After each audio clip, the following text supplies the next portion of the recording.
On tonight's Monday Night Travel, we're joined by traveler Mikah Meyer as we stay close to home and journey across America's national parks. From the Sleeping Bear Dunes National Lakeshore to Idaho's City of Rocks National Reserve to the Chiricahua National Monument in Arizona, we'll visit several of the most beautiful and remote national parks in the United States. Thanks for joining us. Hello, everybody, and welcome to Monday Night Travel with Rick Steves Europe.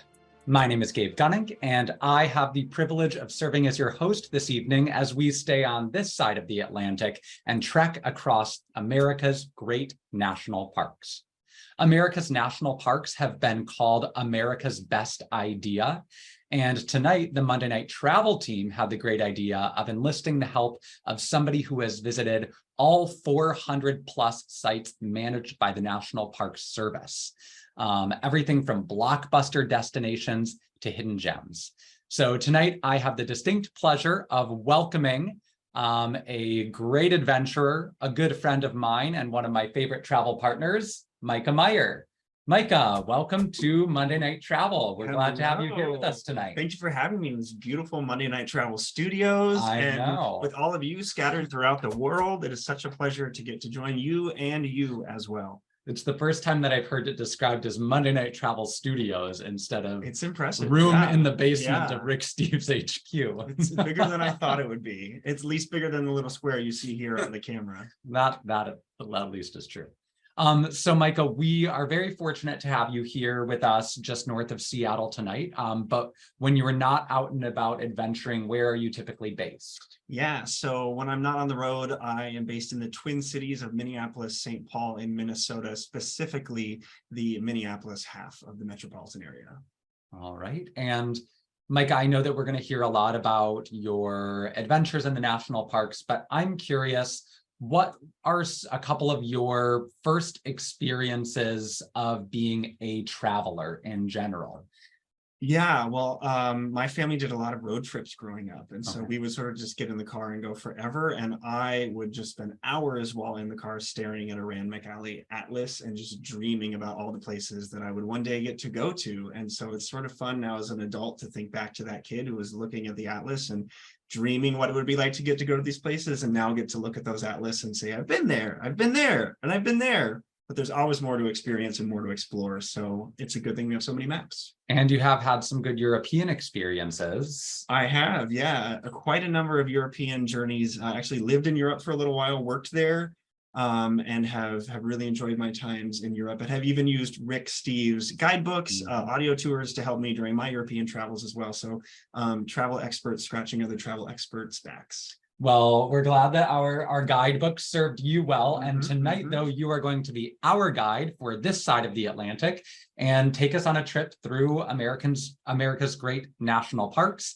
So without further ado, I am going to let you get to it. That's right. Well, thanks so much, Gabe. And he's right. I'm going to take you on a journey through America's entire national park system. I'm going to be telling you about some of my favorite activities like hiking and rafting, and some of my favorite places like the mountains and oceans, the latter of which took a lot of effort to get to while growing up, because I grew up in Nebraska, which, if you're not familiar with it, not only is it in the center of the United States, but it is the only triply landlocked state in the country, which means I could not have grown up further from having access to the ocean. So when I finally made it to put my toes in one, it was quite the accomplishment.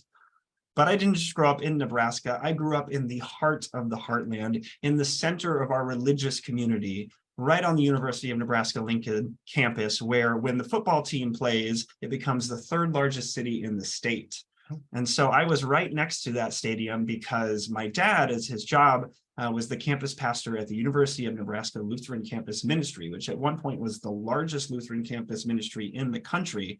So I grew up in a religious center next to another religious center. And that's me as a baby. That's my dad. That's me trying to eat my baptismal flame.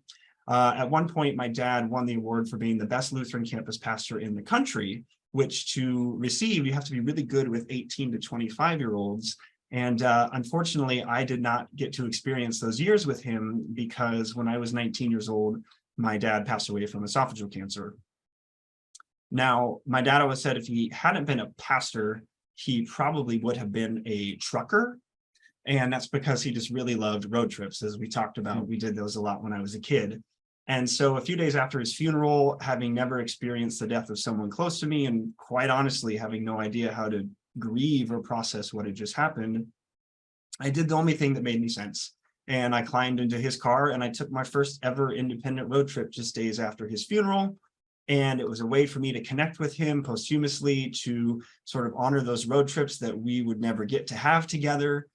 And it was such a healing experience that every year from then on, from age 19, I took a road trip around the time of his passing, April 29th.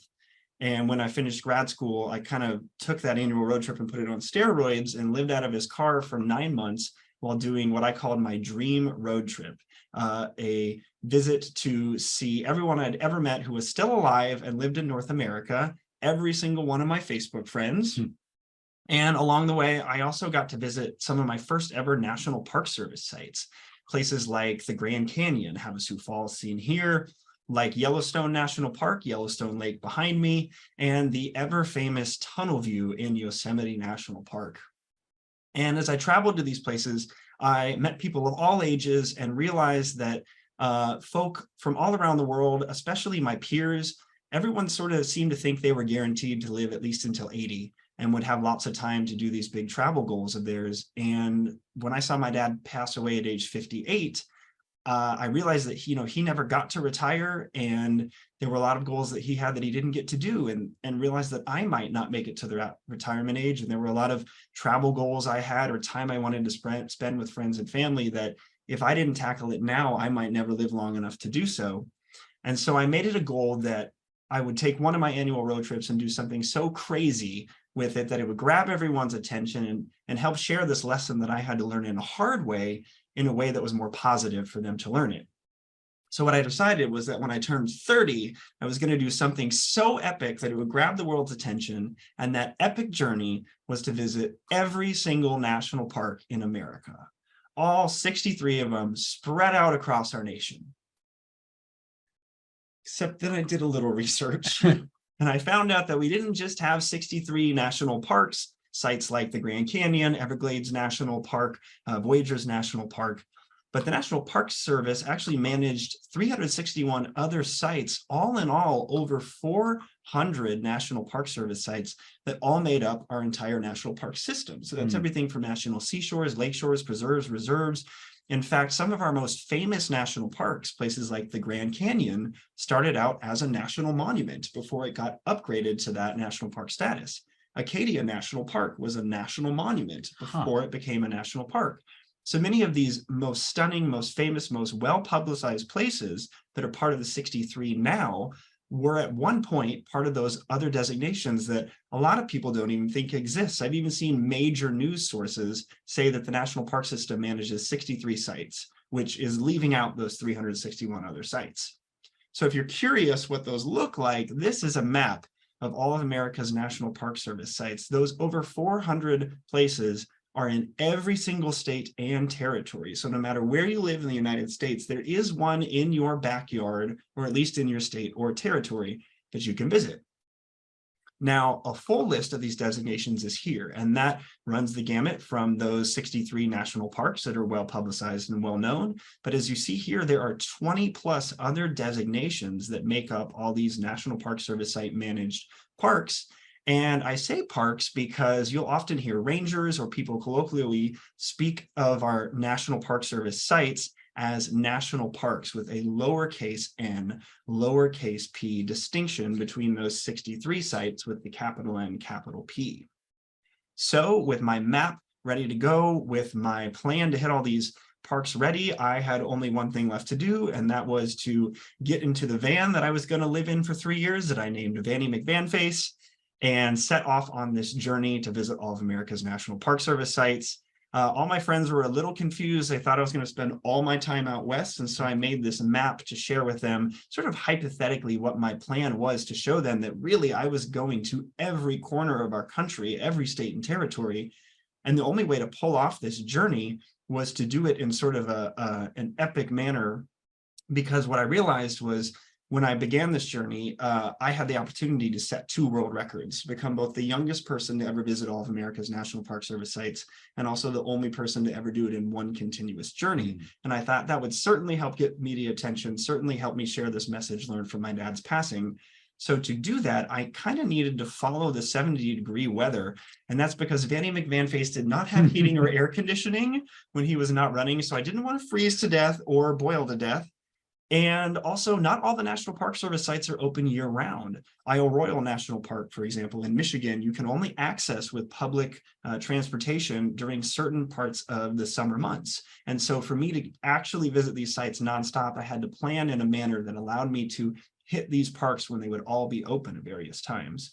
So that was my plan, that I would set off onto this journey. And before I take you along on that journey, I have to ask Gabe, have you ever been to a lowercase n, lowercase p national park, or do you remember your first one? I have been to, I think a lot of them I didn't realize counted as lowercase n, lowercase p national parks until I met you. But my family, I know we're going to talk about it later on, and it was in our intro animation, but the Sleeping Bear Dunes National Lakeshore, my family would go backpacking on North Manitou Island, and the legend, the dunes are the mother bear and the 2 Manitou Islands are the cubs. So definitely passed through there a few times. Well, good memory for all your visits. I also had a first, but in this case, we're talking about the first National Park Service site that I visited on this nonstop 3-year journey. And for me, that was the Washington Monument. And so you see here my first stamp with my passport to your national parks that I stamped at every site I went to prove that I'd been there.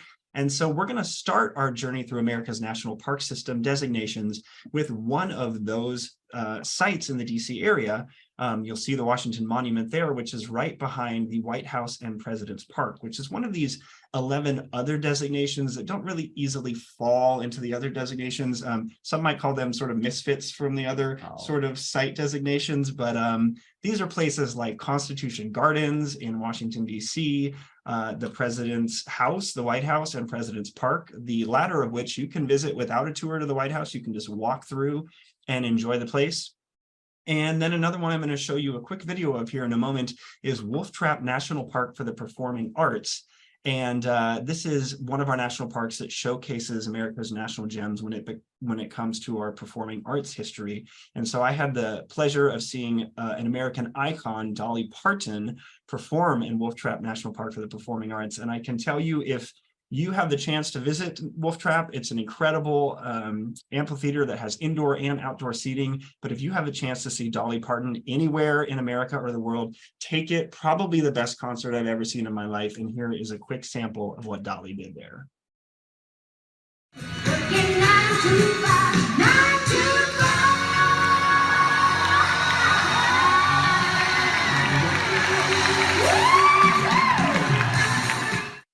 And I know she looks a little ghostly with the poor quality of my camera phone there, but I can assure you she's very much alive, and her performance is as well. It will truly blow you away if you get the chance to see her. And Micah, I'm wondering, can we just add a 425th park and have it be Dolly Parton National Treasure?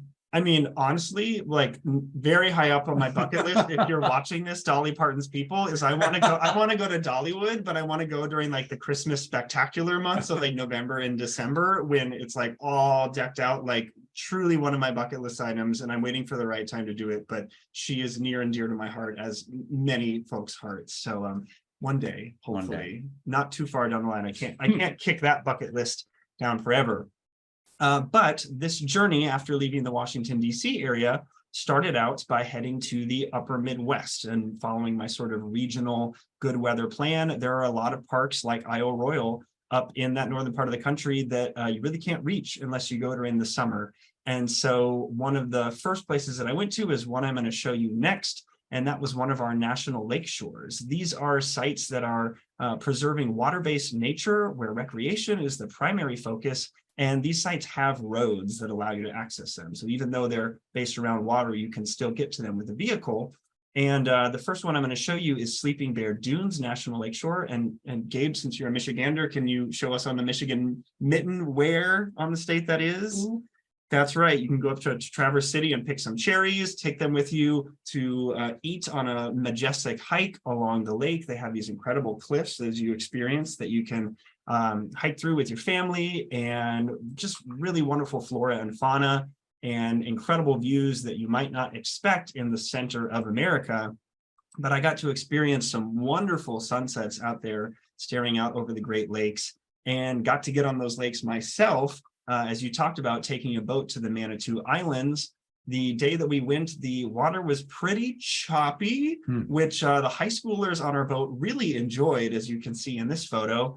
But definitely do listen to the Park Service rangers when they tell you how to be safe, because there is one dune in the park that they warn you will take you 2 to 3 hours to hike back up if you decide to run down it. And as the little ant-sized people in this photo show you, not everyone listens to the signs. Unfortunately, these people did get that 2-hour hike back up.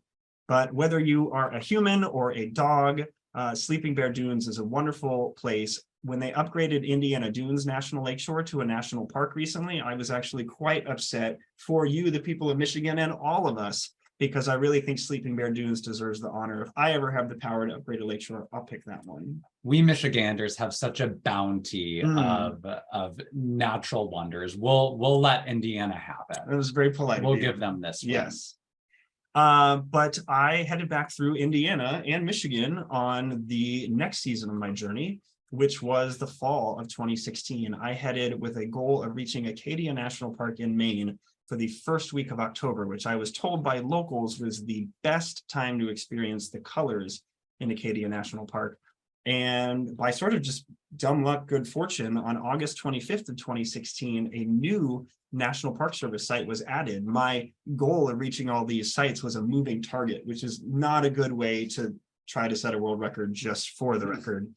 But that also took me to one of America's national scenic trails. And our scenic trails are long distance footpaths winding through areas of natural beauty. Places like Potomac Heritage National Scenic Trail that runs through DC, Pennsylvania, and Virginia, which has beautiful boardwalks you can run or bike. It also has wonderful statues. If you want to recreate Minneapolis's famous Mary Tyler Moore statue, as I did with one of these, that's a great way to experience. If you're not a runner, maybe a biker, giving you a break. For the Southerners out there, or those looking for a warmer trail, there's the Natchez Trace National Scenic Trail, which runs across Alabama, Mississippi, and Tennessee.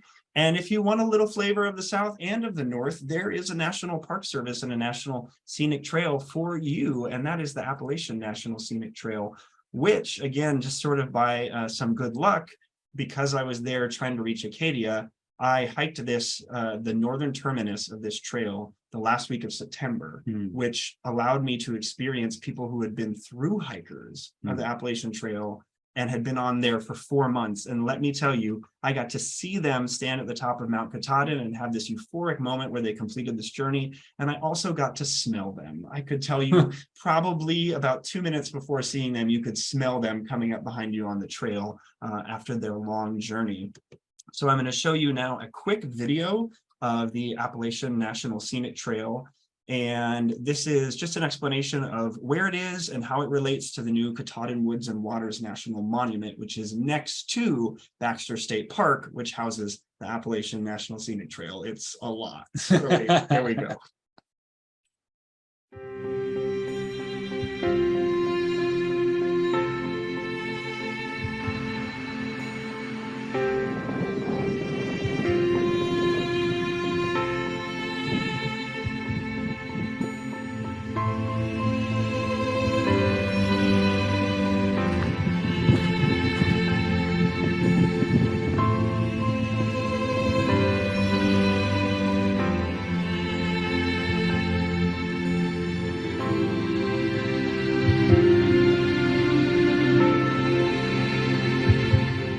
I am at the top of Mount Katahdin, which is in Baxter State Park in Maine. Behind me to the east is the newly established Katahdin National Monument, named on August 25th, the exact 100th anniversary of the National Park Service.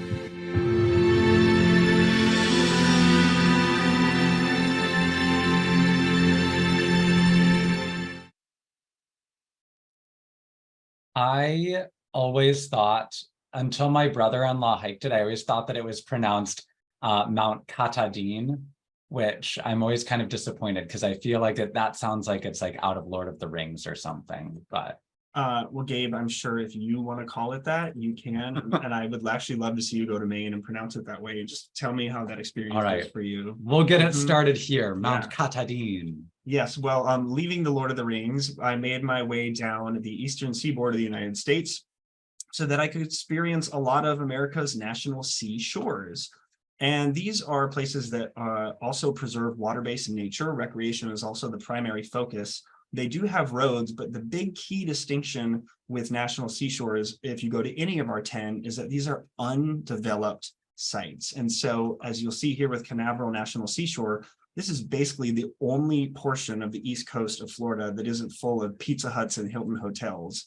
So all of our national seashores are like that. If you want to see what these places looked like before human development took over, that's what makes these places so special, is you really get to experience going back hundreds and hundreds of years to see these places as they were more naturally. And so that includes places like Cumberland Island National Seashore, which still has wild horses roaming it. It also has these incredibly large bushes that kind of feel more like Jurassic Park than a national park, wondering if a horse or any sort of animal is going to jump out at any moment. But going to the other side of the country, we have stunning cliffs on Point Reyes National Seashore that no matter what time of year it is, you can go out there and be freezing with the wind whipping against you, even in the middle of the summer. And back on the other side of the country, on the eastern seaboard, we have Cape Cod National Seashore, which is basically surrounding the town of Provincetown. So if you're going out there for a vacation from the Boston area, you have so much natural wonder that you can see just miles away from where the ferry boards in Provincetown. So there really are a ton of options in our national seashores, and I really specifically point them out as places that if you're going to these seashores for sort of traditional vacations, to look and see where that undeveloped portion is and get out there and experience, even if it's just a few miles of it, because it's truly a really contrasting, beautiful experience. But a lot of other sites that I got to visit as I went down the East Coast are our National Historic Sites. These are places that designate significant places to U.S. history. We have 74 National Historic Sites and one International Historic Site, which is co-managed by Canada and is on the river that separates Maine from New Brunswick. So that's a fascinating story. I don't have time to get into it now, but definitely look it up. It's very much worth it. Some examples of this include Bent's Old Fort National Historic Site in Colorado. One that I really enjoyed was Ford's Theater National Historic Site. They actually still put on professional productions at this theater, and I got to get on stage afterwards and pretend like I was one of them. And then another site that's really famous is Little Rock Central High School National Historic Site. You can actually tour it. It's an active high school with students going and everything, and you can get in there and experience this this high school that's super important to America's history. And even on our island territories, we have a lot of historic sites that are important to America's story, because America's story does include Puerto Rico, does include our Virgin Islands. So I'm going to show you here a quick video summary of some of those national historic sites in the Caribbean national parks. And there's a few other designations that are in there as well. So enjoy this summary of a place that I highly recommend escaping to in the winter.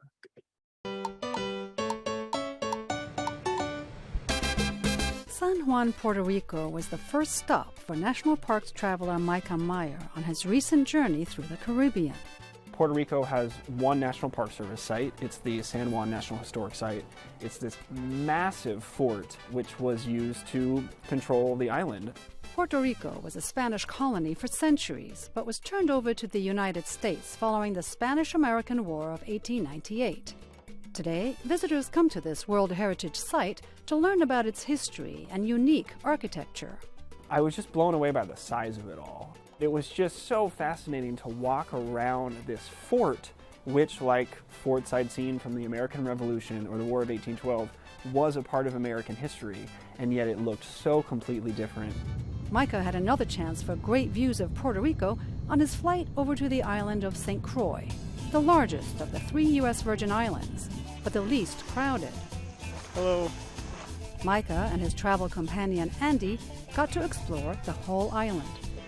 They passed Christiansted National Historic Site, home to an old Danish fort, on their way to Buck Island Reef National Monument. And there's Buck Island ahead of us. Known for its underwater trail and nesting sites for birds and turtles, the small uninhabited island was designated a national monument by President John F. Kennedy in 1961. He had gone there on vacation with his family, snorkeled this Buck Island reef, thought it was amazing, and decided to save it as a national monument. Mikah decided to go snorkeling too.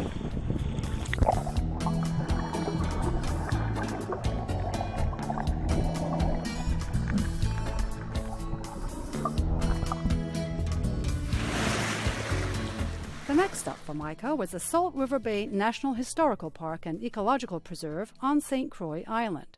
They found that within this bay there's a bunch of marine life that universities from all over the country come to study, and so the National Park Service has been able to preserve that.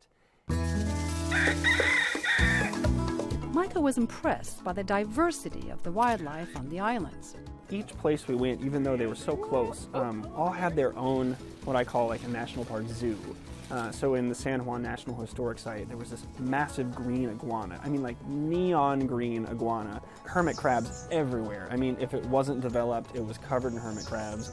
On St. Croix, there were mongoose. Apparently, the Europeans brought them over to eat the rats, and then they ended up not eating the rats, and they were carnivores, so they ended up eating a bunch of the other species on the islands, which are now extinct. Then we got underwater, and it was, these amazing schools of fish that were bright blue. On to St. John, the smallest of the 3 U.S. Virgin Islands. So this is the tree seed. Where Mikah discovered many treasures on land and sea. At the Virgin Islands Coral Reef National Monument, he explored little coves and mangrove forests that help build a sustainable ecology.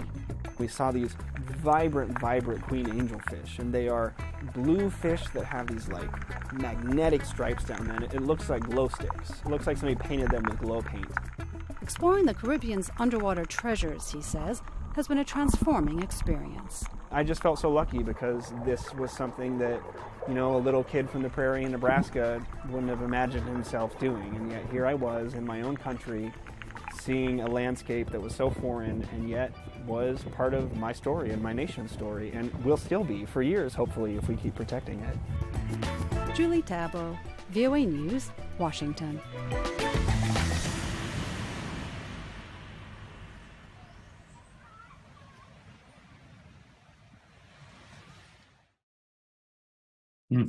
That's not what I picture when I picture national park typically. Typically, I'm picturing mountains and woods, and it's cool to know that there's also beaches and electric colored fishes. And that the majority of what we saw were the lowercase and lowercase p parks. They were historic sites, historical parks, national monuments.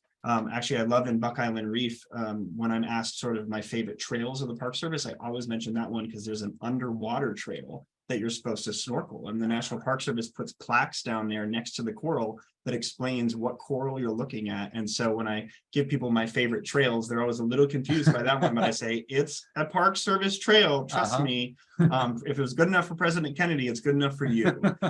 So making my way back to the mainland in the spring of 2017, I made my way across the American South and up towards the Pacific Northwest, which gave me a chance to experience a lot of America's military parks. These are our national battlefields, national battlefield parks, national battlefield sites, and national military parks. And each of those designations includes sites that are noteworthy for battles, primarily in the Revolutionary and Civil Wars, but there are some sites about Native Americans. And really, these run the gamut of sort of places that you'll see that look varying ways. Sites like Big Hole National Battlefield in Montana, which is a sweeping, majestic mountain landscape, to Tupelo National Battlefield, which is basically a parking lot nowadays, and you can get fast food and wash your car across the street from it. So truly utilitarian sites. And full of history, such as Vicksburg National Military Park, which has an old riverboat that was used on the Mississippi to fight during the Civil War. So it's really diverse sites that tell the story of America's history through our significant battles. But continuing in 2017 into the summer, I made my way back across the Pacific Northwest through the Rocky Mountains and over to the Midwest. And this allowed me to experience a lot of America's national rivers, the Missouri originating in the state of Montana and the Mississippi originating in the state of Minnesota. And our national rivers and our national wild and scenic rivers are sites that preserve rivers and surrounding landscapes in their natural state, again, unaltered by dams or by channels. And that unaltered by dams thing is really important because a lot of these sites received their designation only because the federal government was planning to build a dam and the local community rallied and said, this site is so beautiful, this site is so naturally important that we have to save it. And it was because of that local effort that then the political power made its way to Washington and they were nationally preserved. And these are sites like Alagnac Wild River, where I got to go fishing at the beginning of the salmon run for 5 days. I was in this remote lodge and there were no fish, no fish, no fish. All the guides were depressed. And then on my very last day, the entire river was full of fish and you didn't even put a lure on. You just dropped in. You just caught that one with your hands, right? Well, I actually used my teeth. I just went down and pulled it out. But if you don't want to use your teeth, you can just throw in a line and you just pull up and the hook like grabs any part of the fish and you toss it in the cooler and you're doing it like they're just all down there. It's like even easier than shooting fish in a barrel because there are just so many salmon. It was such a cool experience. But on the other end of our country, we have the Rio Grande Wild and Scenic River, which has these massive canyons that you can canoe through. And then in the center of the country, we have the Ozark National Scenic Riverways. And so we really have some incredible national rivers spread throughout our country. And one of them is in my home state of Nebraska. And actually, I've met river guides around the country who have this river on their bucket list. And you would think, Nebraska, really? I mean, the word Nebraska means from its native origin, flat water. So you wouldn't think that it'd be that interesting. But as you'll see here, the Niobrara National Scenic River is one of those that was saved by a local community rallying around what they knew was a hidden gem that everyone else should get to experience.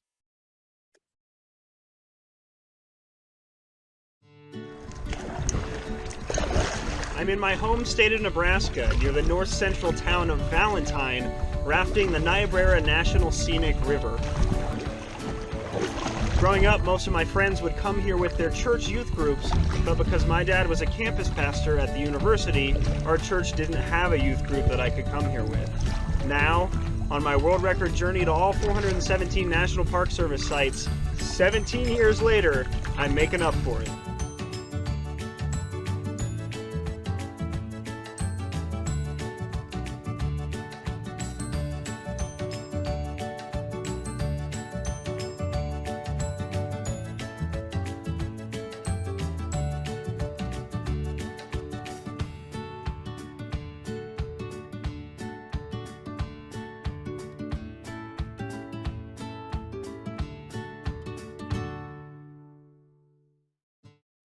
Did I convince a Michigander to head to another Midwestern state for something? Yeah, I mean, my parents are big kayakers, Okay. so maybe they will. I think they're watching. Mom, Dad, go to the Niobrara. Niobrara River next trip. There you go, Valentine, Nebraska.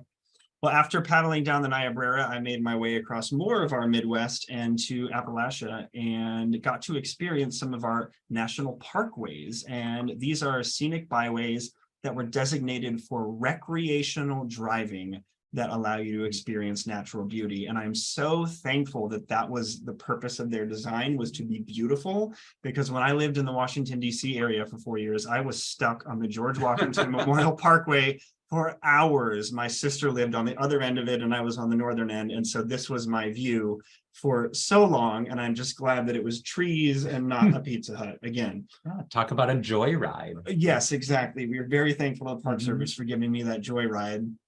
Also, our national parkways are some of the most important places to at least tourists in America, because the Blue Ridge National Parkway is the most visited site in the entire national park system. So if you like beautiful drives, you are part of the cool kids, because this is the park that more people visit over Zion, over the Grand Canyon, over Yosemite. It is this parkway. Huh. Yeah. Just by virtue of driving through it, or yeah. oh, there we go. I think I have been to that one then. Well, and that's what it's meant to do. That's how you're supposed to experience it, is to drive it. So you, by driving it, are doing the mission in the park. There we go. Yeah. Never even knew. The more Add you that to know. my list Right. of lowercase n, lowercase p national parks. Oh, that I I've got a whole visited. spreadsheet for you I'm going to give you afterwards. And if you don't check it off in certain years, then I'm taking it away. But continuing this journey through the winter of 2017, I made my way to a lot of America's 31 national memorials. These are areas that memorialize a historic person or event. Now, some of you might be familiar with the Gateway Arch National Park. This was formerly the Jefferson National Expansion Memorial, and a few years ago, they upgraded it to national park status. So a lot of people didn't realize that the Jefferson National Expansion Memorial was part of the national park system until it became Gateway Arch National Park, but it was always managed by the Park Service. And these national memorials preserve a lot of those places, like Flight 93 National Memorial, Mount Rushmore National Memorial, and one that I thought was super cool was the Hamilton Grange National Memorial, and that is in New York City. And that was partly because, just by a stroke of good luck, one of my classmates, when I was studying classical music for my master's, his brother was playing George Washington in the Broadway production of Hamilton. Oh, wow. So he came with me to Hamilton Grange to see Hamilton's house. And then that night he got me a standing room only ticket so that I got to see Hamilton on Broadway right after going into Hamilton's house with the actor playing George Washington. So it was a super cool experience. If you love Broadway and you like Hamilton, make sure when you go to Manhattan to go up to Northern Harlem and to see Hamilton's house for yourself. But another one of those national memorials that was super important to me was the Washington Monument, which is where I kicked off this entire journey. So there's another classification of national parks that I really enjoy, and these are our national recreation areas. These are tied to dams or public works often. They can be meant for boating, for fishing, for hunting, more so than other parks that have activities outside of that.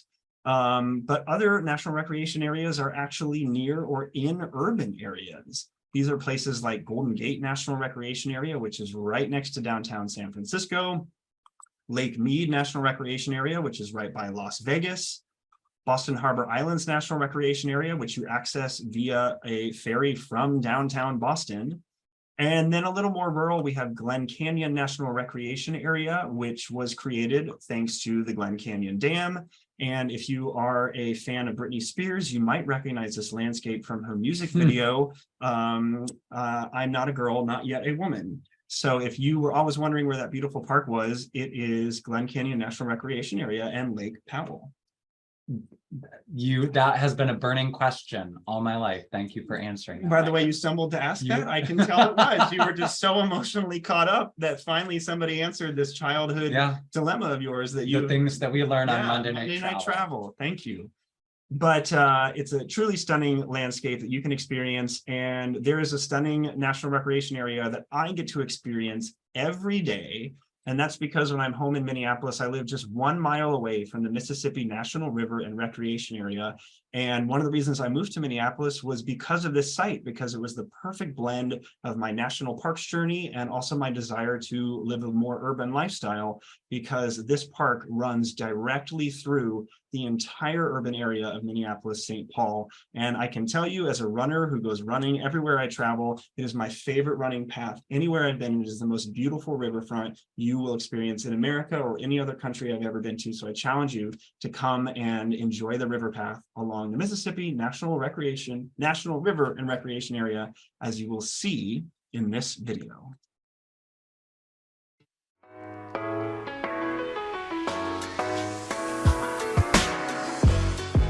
This is my city, and it's got a national park running right through it.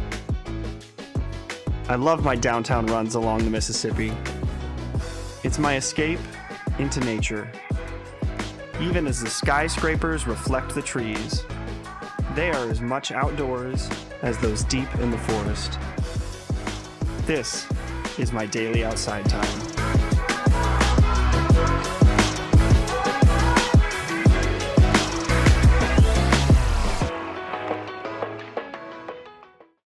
It's pretty good. I mean, it's beautiful. I think I need to take you on some more runs in the Seattle area that I think could give it a run for its money. But Okay. the flowers alongside. It looked very manicured. I mean, you can check my Strava and see that I've been on many runs in the Seattle area, and yet this one has never gone for a run in Minnesota. So I don't really know if you should listen to that Not in opinion right now. Minneapolis. Sorry, not in Minneapolis. I stand corrected, but I at least think you should maybe experience one portion of this before you totally bring it down with your Seattle superiority. It's fair. Continuing on past that, we're going to go to the spring of 2018, which took me to 63 sites that are America's National Historical Parks. These are sites that, like historic sites, are tied to historical events, people, or interests, but they usually make up more than just one building or space, such as a historic site does.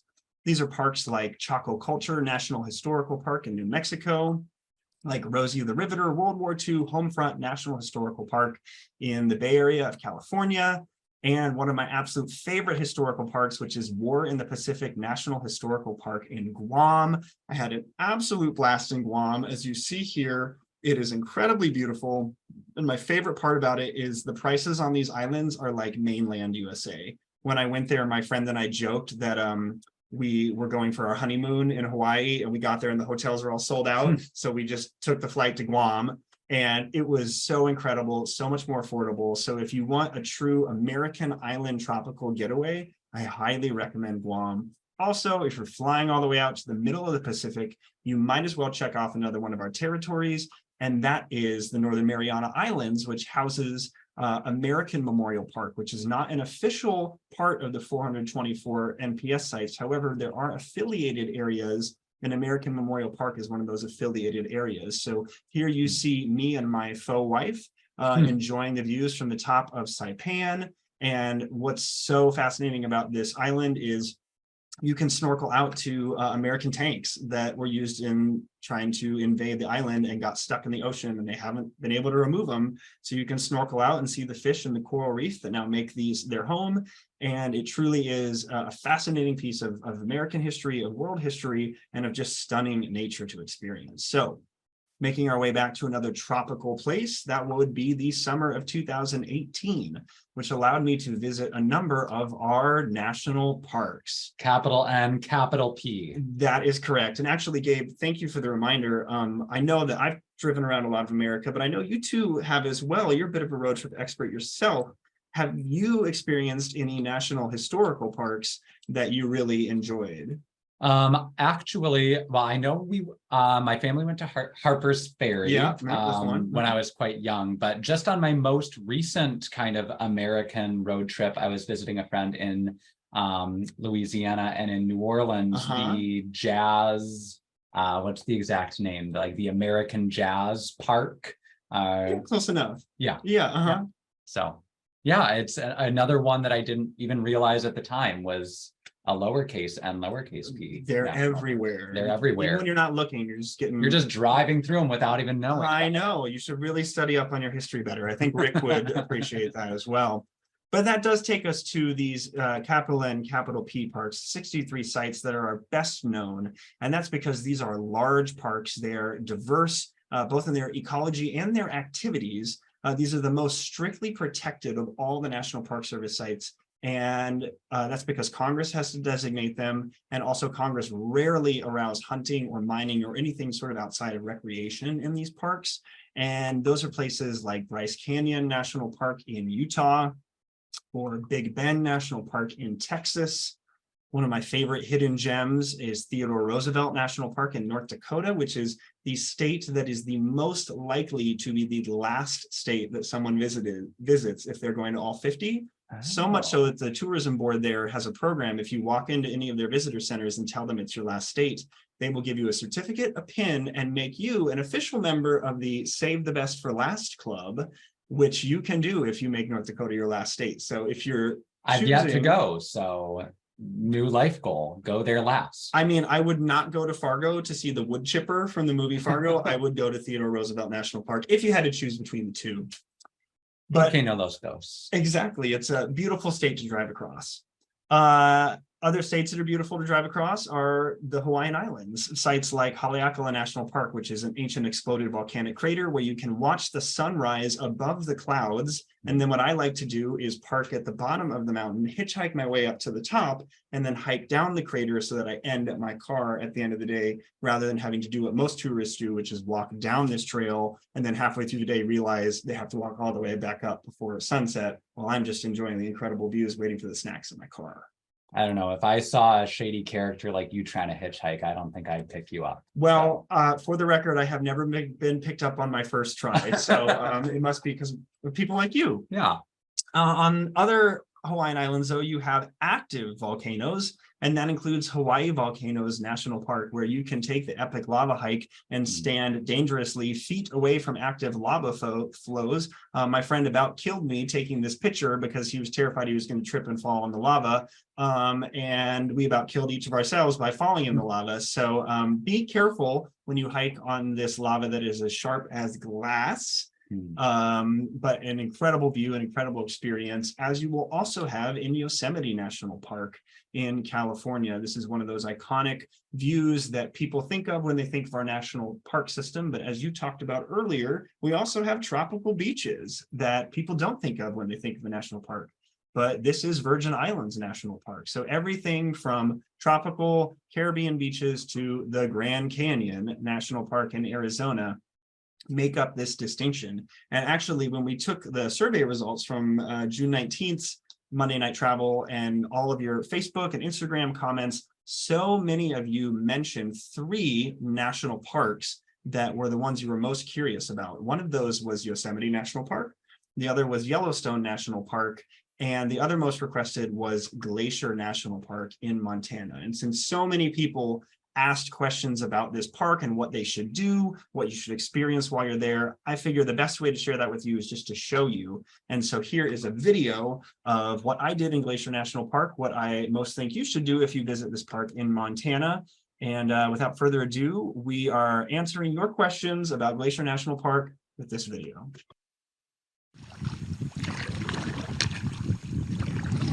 This is actually not Glacier National Park. So different is that the water is so cold around this park.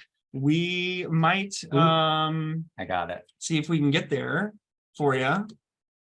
Nope, still not there. Oh, there we are. Do you want to go back just a smidgen? Yeah. We'll get there, folks. The park was just so good, it wanted to wait longer. It wanted to be saved the best for last. Glacier National Park has everything. Melting glaciers 10,000 years ago left behind majestic mountains, lush valleys, and pristine lakes. With such picture-perfect scenes, it's easy to see why National Parks traveler Mikah Meyer has returned. 5 years ago, I stood on this exact same spot, at the end of the dock on Lake McDonald in Glacier National Park. It was one of my first experiences with a National Park Service site, and I was hooked. One of the things I remember from back then was how clear and still the water was. I'm happy to see again that 5 years later, not much has changed. What has changed over the years is the number of glaciers, which is rapidly shrinking. There are currently 26 glaciers in Glacier National Park.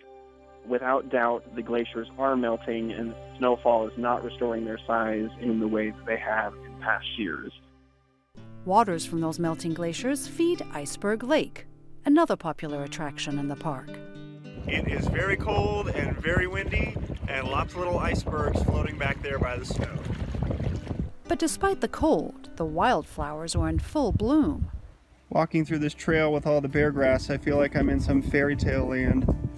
The enchanting landscape provided a perfect setting to view the local wildlife, from deer and moose to marmots and mountain goats.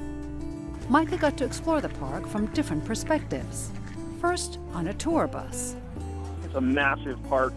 It takes an hour and a half just to cross it. And so it's a guided tour that allows you to focus on looking at the beauty of the park. And then on horseback for a trek to Cracker Lake, which is also fed by melting glacial waters. You crest over this hill on the horses, and you're in a meadow surrounded by trees and flowers. And there's these large gray mountains in the background, and it just pops like nothing else. The bright blue of Cracker Lake behind me is caused by the glacier rubbing up against rock and the silt depositing in the water.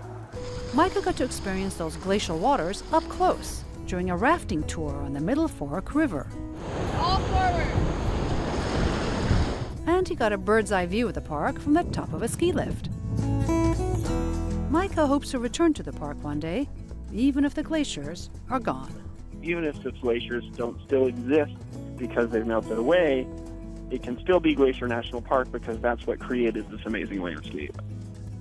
Julie Tabo, VOA News. We're actually in a really great time of year if you want a spontaneous road trip, because it is so high up there that the road, the Going to the Sun road that crosses the park from the west entrance to the east entrance, sometimes isn't even open until July because of so much snow. And this year being a record high snow year, you'll definitely want to call ahead to make sure that it's open before you plan on crossing it. But as so many of your viewers knew with their questions, it really is an incredible park.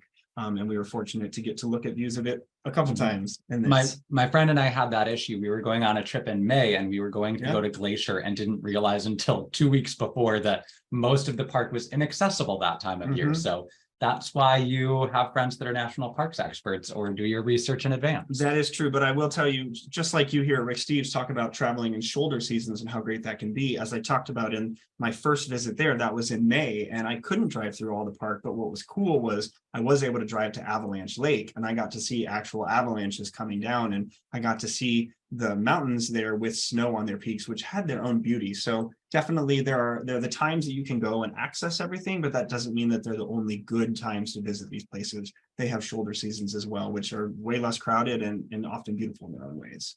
So making our way through the rest of my journey, by the fall of 2018, I'd gotten to experience a lot of America's national preserves.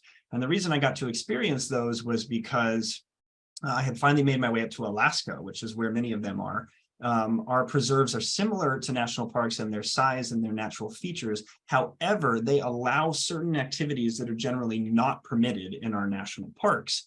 Many of our preserves adjoin national parks, but they were not incorporated into those parks specifically because Congress wanted to allow them to continue to be used for hunting or oil and gas exploration, especially in Alaska. Many of these lands, people are still living off the land there. And so if we made them a national park and told them they couldn't hunt, we'd be taking away their livelihood. So that's why you see these sites that are divided into two, like Denali National Park and Preserve, which I got to experience when I did the drive from Seattle to Anchorage across the Cassiar Highway, and then back from Fairbanks to Fargo across the Alcan Highway, making my way up to Alaska to experience sites like the Bering Land Bridge National Preserve, along with Wrangell St. Elias National Preserve, which as part of the park makes up the largest site in the national park system, bigger than the size of Connecticut. And down in the lower 48, though, we also have sites like the Mojave National Preserve in California. One of my favorites is Craters of the Moon National Monument and Preserve. I think when you imagine Idaho, you imagine potatoes, not that. And so I'm going to have you cue up that video that we saw prematurely because everybody was so excited to experience the Noatak National Preserve. And as you'll see in this video, this is a preserve that is in the, it is surrounded by Gates of the Arctic National Park. And so parts of it are in the Arctic Circle. And so it's surrounded by permafrost. The water is actually sometimes running at below freezing temperatures. And that makes it a really dangerous experience if you fall in the water. And so you'll see here in this video of me rafting the Noatak National Preserve that it is very unique compared to our other national park service sites spread out across the country. And I just want to say for the record that Micah said to me earlier today, can I review the video file to make sure that all the videos are in the right order? And I said, I already did it, Micah. So this is, we'll edit it out in the recording, but this is a Monday Night Travel live exclusive to see Gabe saying, you were right. That is the nicest thing you've ever said to me. And I just, I need a moment. We have a river to get to. What makes rafting the Noatak River so different is that the water is so cold and the outside temperature is so cold here in the Arctic that if you fall in, basically your day is done. Going more right.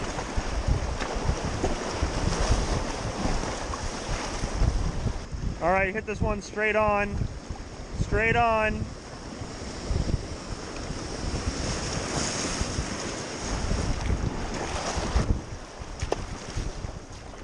So essentially what this means is that even the smallest little rapid, what could look like something so inconsequential in any other river in America, is actually very dangerous here, because if someone goes in the water, they have to immediately get out, immediately get dry, or they could suffer from hypothermia.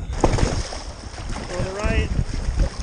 But these little pools of water were enough to flip 2 boats from our group of 5, and so we pulled over for the day and made camp so these people can get warm. If you ever complain about the heat in August, go up to the Arctic Circle, because that's where I was for this tour, and it was highs in the low 40s and lows just above freezing pretty much every day we were there. Still an incredible experience that I wouldn't change for the world, but it is definitely very different than August and anywhere else in the United States. But moving on from August, we headed to the winter of 2018, where by that point I had experienced America's 2 national reserves. Now, our national reserves are similar to national preserves, except they are co-managed by state, local, or private authorities. Actually, one of our 2 national reserves is not that far from Rick Steve's headquarters here. Do you know which one it is, Gabe? Only because I helped you put together the PowerPoint. And also we've been there before. And we've been there before together, Mhm. Evie's Landing. Yes. On Whidbey Island. That is correct. Evie's Landing National Historical Reserve. I think we hiked through that fort down there and went down to the beach. It is one of our 2 national reserves, along with City of Rocks National Reserve, which we talked about at the beginning of the program. I think this is a super special site, as you're going to see in this video. I call it the Joshua Tree of the North. If you're familiar with Joshua Tree National Park in California, it sort of looks like something straight out of the Flintstones. And as you'll see in this video, this might as well be the same thing, just way farther and way more temperate. The City of Rocks National Reserve in southern Idaho is a haven for rock climbers. The City of Rocks, rocks.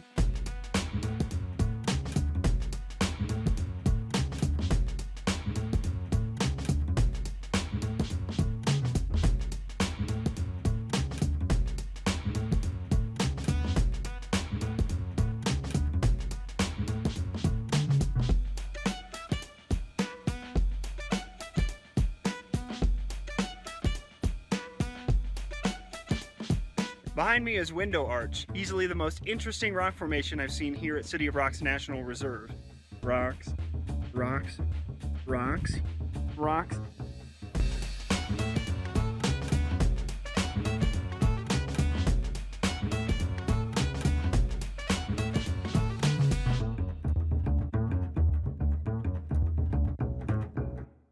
And again, Idaho, like who would have thought, right? I was hoping to see Dwayne "The Rock" Johnson, I'll be honest. Okay, well, that's later in the show. I don't think you reviewed that video either, because now we give it away for the folks at home. I'm sorry. Oh, darn. Okay, well, it's a good thing we're getting to the end of the road trip here, because by the spring of 19, I was coming to my 3-year mark of completing this journey. And that allowed me to reach all of America's 83 national monuments, which are some of my most favorite places in America, preserves in our national park system. And they're super unique in that these are the only units that may be established by the president, although they may also be established by Congress. So oftentimes what will happen is you'll see a site that people are trying to get protected, and the president will protect it immediately as a national monument through one stroke of a pen by the power granted in the Antiquities Act. And then they will lobby Congress to make it a national historical park or reserve or some other designation. But it's a way that we can quickly save these sites. They are smaller and less diverse than capital N, capital P national parks, often preserving only a single significant resource rather than a variety of natural and historical attractions. But they're super difficult to classify. Many of them contain historical or archaeological artifacts, while others are notable for their natural features or recreational opportunities. And these national monuments include sites like the African Burial Ground National Monument in Manhattan in New York City, like Buck Island Reef National Monument that we talked about earlier in the Virgin Islands, sites like Capulin Volcano National Monument in New Mexico, or what I like to call the Bryce Canyon of the South, which is Chiricahua National Monument in Arizona, one of those train stops we saw in the intro video. Also, America's first national monument was Devil's Tower National Monument out in Wyoming, which you might recognize from the movie Close Encounters of the Third Kind. Also, national monuments like the Gila Cliff Dwellings National Monument in New Mexico, Little Bighorn Battlefield National Monument in Montana, and the stunning national monument that I recommend over Saguaro National Park is to keep going further south and go to Organ Pipe Cactus National Monument. Way more beautiful, way more incredible nature. And then back up into Manhattan to sites like Stonewall National Monument that tell the civil rights story of America, or deep dark caves like a dive bar, except an actual cave, Timpanogos Cave National Monument in Utah, and one of those sites we saw in the Caribbean video, Virgin Islands Coral Reef National Monument. All in all, these are our national monuments that even include sites on private property, sort of. Yucca House National Monument, I was warned I might be greeted by an owner with a shotgun, because while the Yucca House National Monument is federally protected land, everything that surrounds it is privately owned, which means to access it, you have to trespass on his property. And so basically everyone said, like, try to go at a time of day when you don't think he'll be there, because you don't want to deal with him. Or just get like a human cannon, like right out of the circus. I would love to see when you visit Yucca House. All right. You access it that way, Gabe. It's a good thing you're skinny. You can fit in the canyon tube. Keep running. That brings us though to the least visited site in the National Park Service. And no, it is not the Yucca House National Monument that has to be reached via cannon. It is actually another site that is on the Aleutian Island range of Alaska, and that is Aniak National Monument and Preserve. Now, to reach this site, you have to take a commercial flight to Anchorage, Alaska, another commercial flight to the small town of King Salmon, and then from either there or from Katmai National Park, what I did, you have to take a multi-$1,000 bush plane, which will take you from your launch point, like I did in Katmai National Park, which is the iconic Brooks Falls full of bears that you've probably seen or voted as part of Fat Bear Week. You have to take this multi-$1,000 plane to this ancient exploded volcanic crater, and the experts say that you should plan 1 week in either King Salmon or Katmai, just waiting for the weather to be good enough to reach this park, because to take that plane, the weather has to be good enough in Aniakchak, in your launch location, and in the area between the two that takes an hour to fly through. And by the way, the Aleutian Island range is some of the most volatile weather in America. So it truly does take a week to even get a few hours sliver to visit this park. In fact, more people hike Mount Everest every year than visit Aniakchak National Monument and Preserve. It is that hard to reach. And so I was terrified about if I was going to make this visit or not, because I had only planned 5 days in Katmai to wait instead of 7. And as you see here, I had meticulously planned my entire itinerary to reach Alaska sites because they are so difficult to reach. And I got to the point where I knew if I didn't reach Aniakchak about 1/3 of the way through my summer, it would ruin all the dominoes of tours and of plans I had to reach all the other parks. And so when we got to that 5th day, I was terrified because the weather wasn't good enough. And the flight company said, we're sorry, we've been watching all week and there's no way to do this. And so I was sitting in our yurt sort of pouting when we heard from the company that the weather had finally cleared up. But they said, we don't have any planes right now. Our planes are out running other errands in the bush areas of Alaska. So maybe they'll get back in time and the weather will stay good. We'll find out. And a couple hours later, a park ranger friend of mine, Andrew, who we were staying with in the yurt, came running over and he said, Micah, they have a plane. They think we can try it. They said that they can't guarantee that we can get into the park, but we can give it a go if we want. And we have to pay no matter what happens, even if we don't get to the park. Do you want to try it or not? And I said, well, we have to try. Like my whole 3-year journey hinges on this. I can't have gone to all but one. And even Andrew, who had worked at the park for multiple years, had never been to Aniakchak, even though he was living every summer in Katmai. It's that hard and that just rare to even get people who want to go. And so he had bought in and said, I'm going with you if you have a seat in that plane. So he was super excited. We very fortunately did take off on that airplane, and you will see now in this video what happened when we took off on that multi-$1,000 flight, not knowing if we were going to make it into Aniakchak National Monument and Preserve, the least visited site in the entire national park system.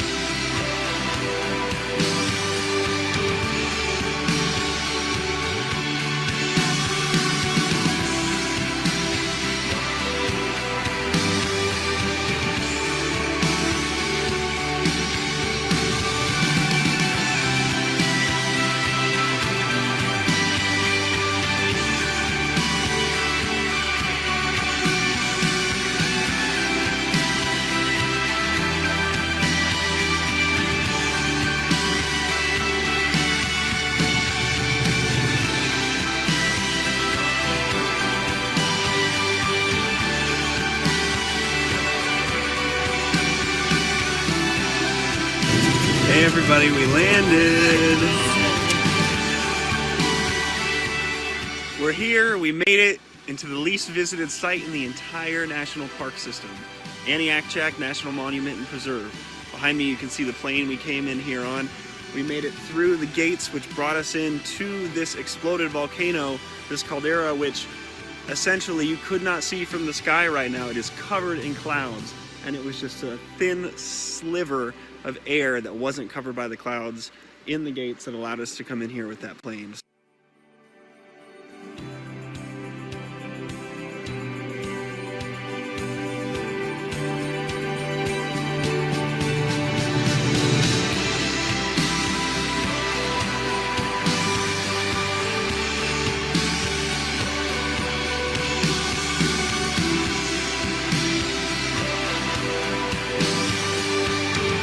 Taking the view from the least visited site in the entire national park system.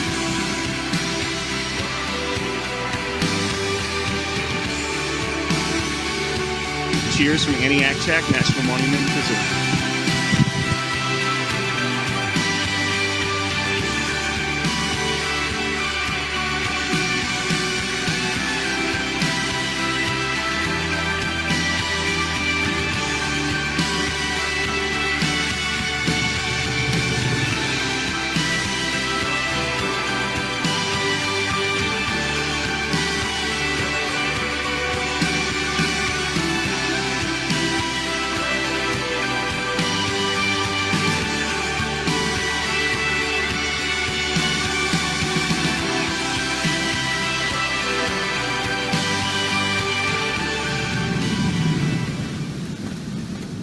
Andrew, the plane is flying away. Yeah. Post Aniakchak thoughts. I feel incredible.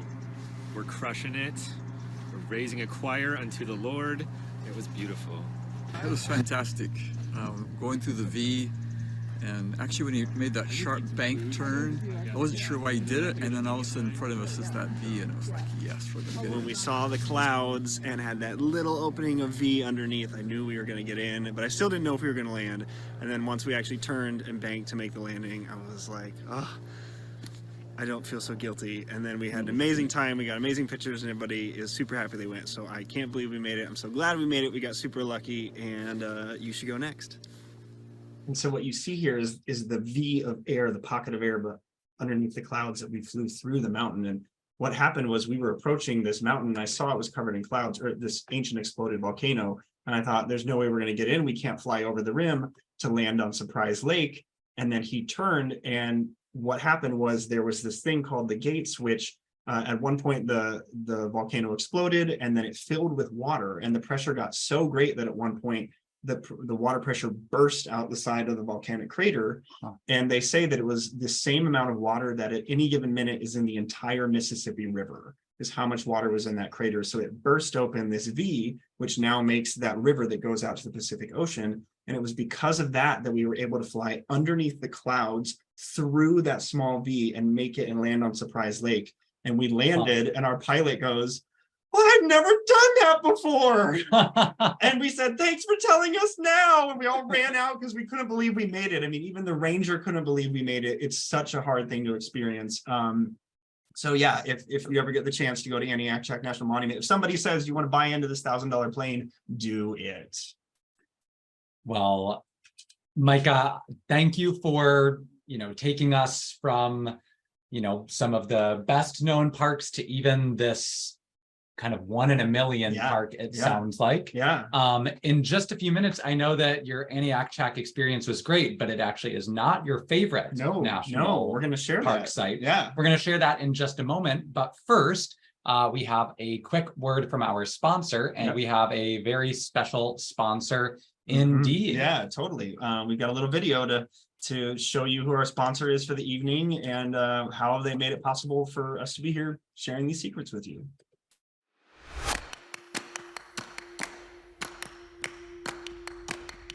My name's Mikah Meyer, and I live in downtown Minneapolis normally, but right now I'm living in this Winnebago Solus as I run across the state of Minnesota.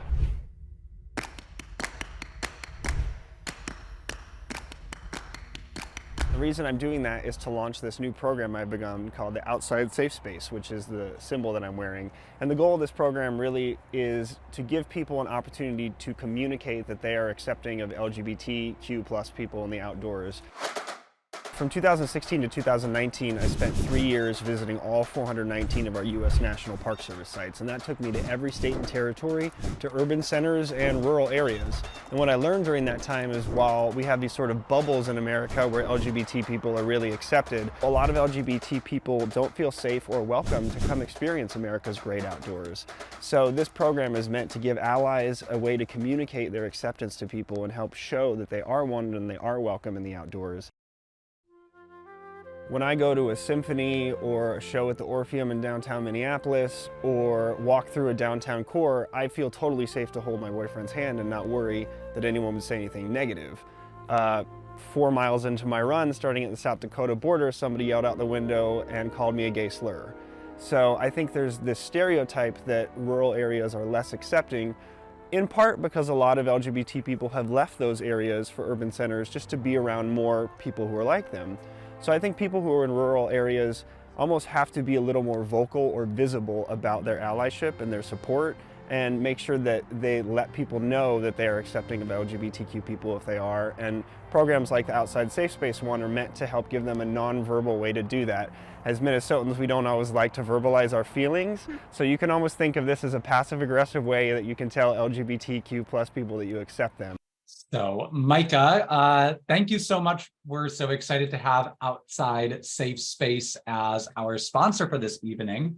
Can you tell us a little bit more? And I think this might be our first ever costume change from a guest on Monday Night Travel. So the guide first time changed before? First time Gabe was wrong. First time we've had a costume change. Wow. This is a momentous Monday Night Travel. We're going to go for a hat trick before the show is over. Get ready.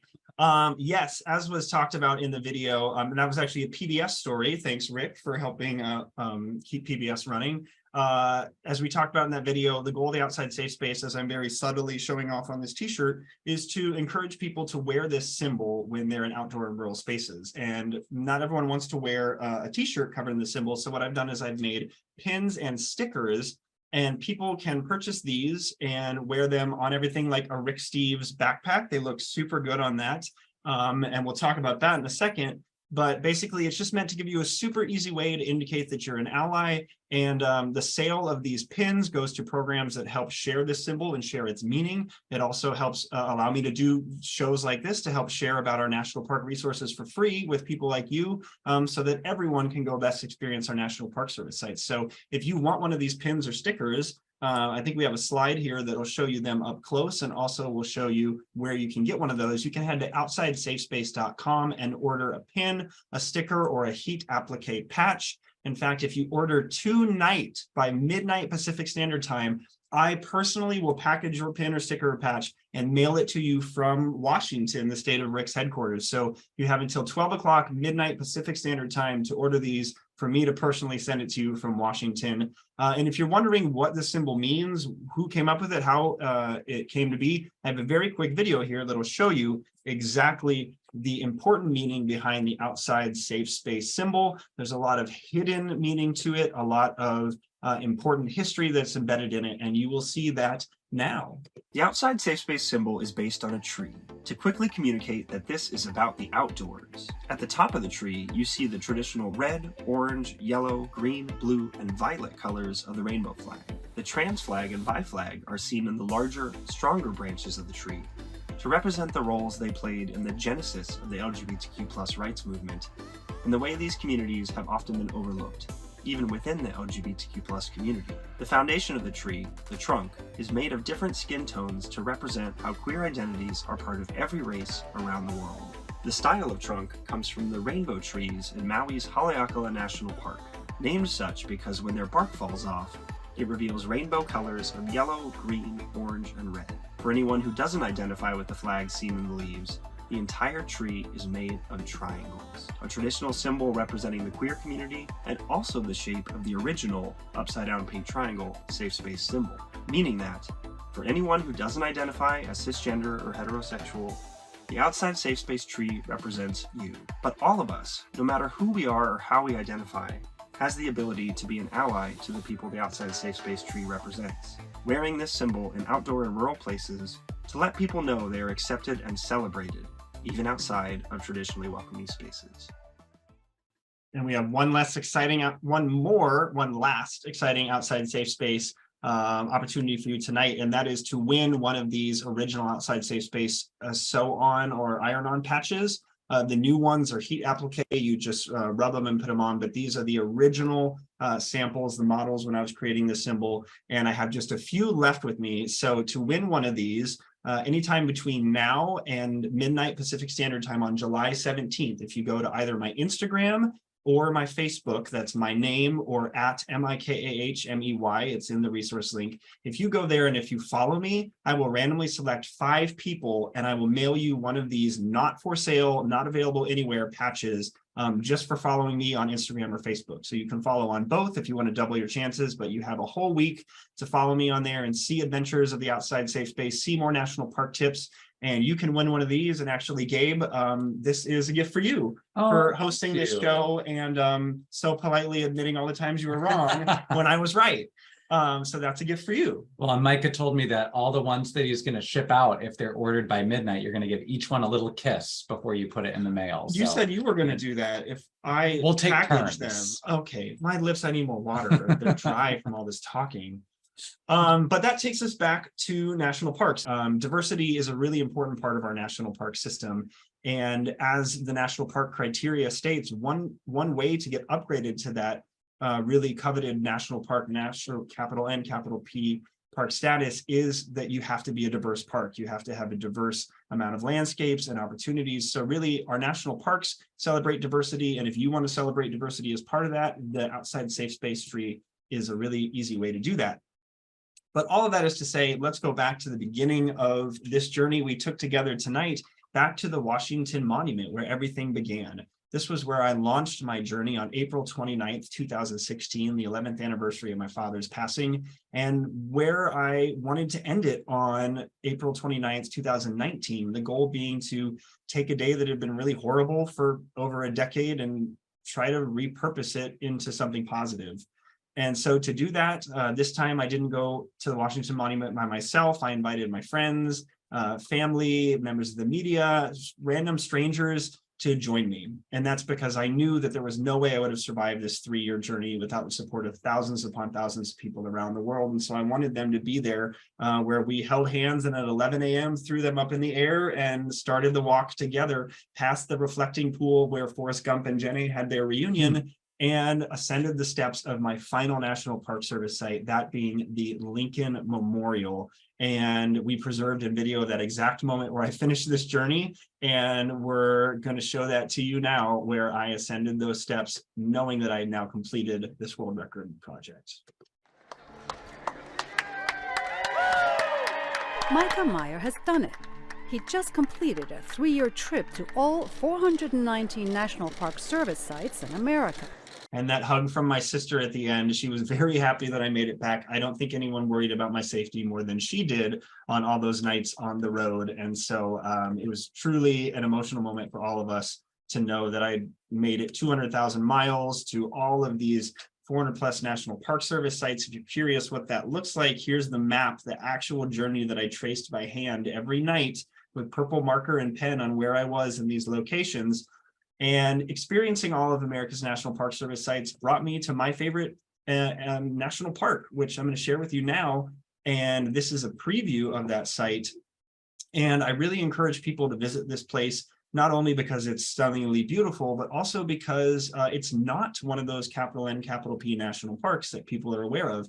In fact, it gets only 7% as many visitors as nearby Zion National Park and Rocky Mountain National Park. So the great thing about this place is not only is it majestic and wonderful, but there's no tour bus blocking you in at the best parking spots. There's no traffic. There's no one screaming at the most beautiful sunset.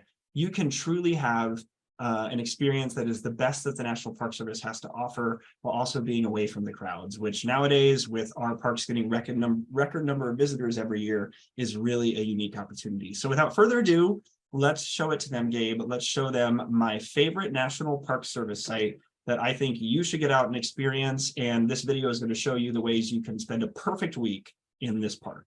The great unveiling. Here we go. Behind me in Dinosaur National Monument, you see some of the most diverse and expansive views of my entire journey so far. After a year traveling to 160 national parks around the country, that landscape was just one of the reasons Mikah Meyer was so enthralled by his latest parks adventure. It was incredible. I have never seen a river canyon this close to massive valleys that were shifted upward that look like giant ski slopes of lush green grass that are also right next to white snow-capped mountains. But the park, which spreads across the states of Utah and Colorado, is also home to a large number of dinosaur bones, many of which are still visible embedded in the rocks. Through a series of exhibits, visitors get to see and feel just how massive the giant animals were. That would not feel good if that ripped into you. They've found tons and tons of dinosaur bones that are now in museums from New York to D.C. to my hometown of Lincoln, Nebraska. After his experiences on land, Mikah returned to the park a couple of months later to see it from a different angle. What really struck me the first time I came to Dinosaur National Monument was these impressive, unique rock features. And now to be able to see them up close from the water was incredible. And there was a wide variety to explore. The geology is getting particularly awesome. You can see these kind of pancake-like features in front of me. This view is pretty epic. These rock ripples were deposits of rock that were upturned and now make this curved shape that we see shooting up from the river to the sky. There was also an added benefit to Mikah's park adventure. From the start of his journey, he and his tour group were joined by an unlikely fellow traveler. I noticed there was this little goose that was hanging out on the beach. And then we got in the boat and we started floating down the river, and this goose was swimming right up next to the boat. About 5 or 10 minutes later, the goose was still with us, and my buddy Tom jokingly said, "I think he's just going to come along for the journey. We should name him. Let's call him George." George followed the group on water. George does not want to be left behind. On land. George, you better pick up the pace. You're slowing us down. And even settled in with them at their campsite. It became very apparent that George the goose had attached himself to us, thought he was either one of our group or we were his new flock. Wherever we went, George the goose was going. Right up until the very end. Hey, Georgie. Georgie's following us. Dinosaur National Monument is now among Mikah's top 5 favorite parks. It really is a special place that seems to be a hidden gem and that I hope other people will get a chance to explore. With or without a goose. Julie Tabo, VOA News, Washington. And if you want to know what happened to George the goose, I share the full story when I do live presentations. I speak at a lot of conferences around the country, corporate gatherings, outdoor functions. And I always share the story about George the goose because it was one of the most mystical, one of the most spiritual moments of my life that all related to George the goose. So if you ever get to come to one of my live shows, definitely you'll get to hear the full story of George the goose. But it was super cool to have that experience on the Green River, which is one of 2 rivers that go through Dinosaur National Monument that you can raft. And that was back in 2017 that I did that trip. The family in that video actually lives in the Seattle area. I've had dinner with them on a recent visit out here. But just this past May, just a little over a month ago, I went through the other river that cuts through Dinosaur National Monument, which is the Yampa River. And you Monday Night Travel viewers might recognize Bigfoot. Exactly. That is my nickname. Yes. Also, we had somebody who you might recognize traveling along with me.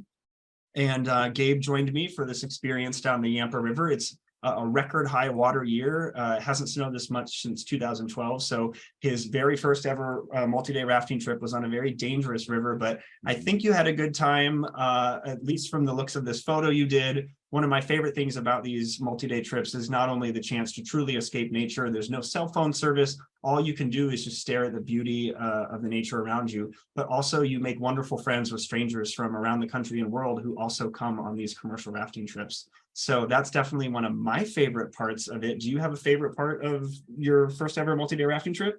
Oh, I mean, the whole just being like sandwiched between these enormous canyon walls. I think one of my favorite memories was the largest rapid on the river was called Warm Springs. And I was a little bit nervous and approaching it. There's a big canyon wall that's all striped, kind of a beige and black, and it's called Tiger Wall. And you have to kiss it for good luck. And you can just hear the roar of the rapids for about 10 to 15 minutes before you get there. And the suspense just builds. But we were in a boat with Lindsay and Amanda here, and we made it safely through. And I think it was a great moment. I think it was actually your paddling that got us through. I watched the video afterwards, and there was one point where our boat was turned up to the side and Gabe was just paddling through the air. And I think it was that resistance that really kept us from flipping. If you hadn't been paddled, you probably would have gone over. But review this footage. I'm really thankful that you answered that question, because I think we've come to the question and answer portion of the evening. And to do so, as you see here, one of my other favorite parts of the river trip is that on the final night, they encourage you to dress up in fun outfits. So for the question and answer portion of tonight, we have brought our fun outfits from our Yampa trip with us. Another costume change. Another costume change. Is that a first as well? And we're going to wear our river fun final night outfits while we take your questions. So I think, Gabe, this is where I hand it over to you to help the people get their questions answered. All right, here we go. Well, thank you all for going on that journey with us through the national parks. We have a lot of excellent questions here. Mike, a few people were asking right off Catherine is wondering what qualified as a visit. So, sometimes we have people that are kind of their bucket list or checklist travelers that just want to be checking things off. I saw it, I took a picture of it, I'm good. For you, what qualified as a meaningful visit to these parks? Yeah, so the National Park Travelers Club keeps track of all the people who are trying to visit all the sites, and they really use the stamp as a way to sort of verify that you were there. But even they acknowledge that visits can mean different things to different people. So it's sort of an honor system that you experience these sites. For me, it was really important that I didn't sort of do like a National Lampoon's Chevy Chase, like put my foot in and say, there, I did it, world record. I really wanted to fully experience these sites. And so I actually met with one of the 24 people who had been to all the parks before I did my journey. And I asked him, if you could go back to each of these sites, what would be the ideal amount of time to experience, not just visit, but fully experience each site? And I added those all up in a spreadsheet, and that's how I came up with my 3-year journey, was the ideal amount of time to fully experience each park. So for me, that was my definition, is I wanted to fully experience a site. For other people, it can be just getting the stamp, just visiting the visitor center, or spending weeks in the site. We also had a few people that were wondering about how you funded this trip. I know that you come from this, college pastoral dynasty that probably just has a large cash flow. How did you fund this 3-year journey? Well, I apologize to every Facebook troll who left an angry comment about how I must be some spoiled brat trust fund kid, because that was not the case. I don't know a single campus pastor in America that ever left a trust fund, especially not a Lutheran one. We're known for being cheap. So that was not the case. I saved up all throughout my 20s with this goal to launch at age 30, and every job I could take, every penny I could put away, I was building to this. And even then, national parks experts told me I'd only saved up about 1/5 of the amount of money it would take to pull off this project. Being the cheap Lutheran that I am, I said I bet I could do it for that 1/5. I was wrong. About a year through my journey, I did start running out of money, and through sort of a number of magical events, I ended up putting to use my skills as a professional singer. Before this journey, I was singing at America's National Cathedral with their professional choirs.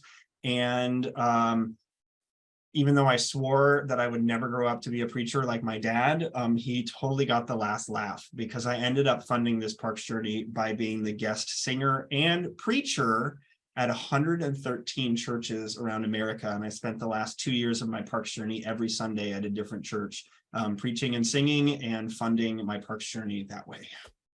Yes, in addition to being an avid traveler, Mikah has a gorgeous countertenor. That is correct.